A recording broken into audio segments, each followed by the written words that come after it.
Hallelujah.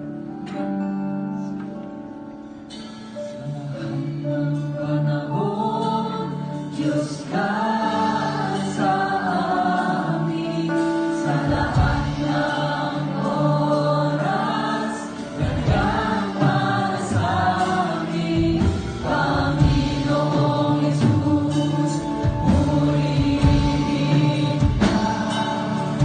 Dakilain ka sa buhay,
dahil alam namin, Panginoon, na madali kang lapitan, Panginoon. Thank you, Lord. Thank you once again, O God, for reminding na huwag kami mag-alala, Panginoon, kung hindi pa dumarating ang bawat panalangin, Panginoon. We will wait, Panginoon, in your time, O Lord. Salamat din, Panginoon, dahil meron kaming kapayapaan na habang naghihintay, Panginoon, nakakasiguro kami na magkakaroon ng katagumpayan. Dahil ikaw ang aming Panginoon na kailanman, hindi kami iniiwan, hindi kami pinababayaan. Salamat po, Panginoon. Salamat.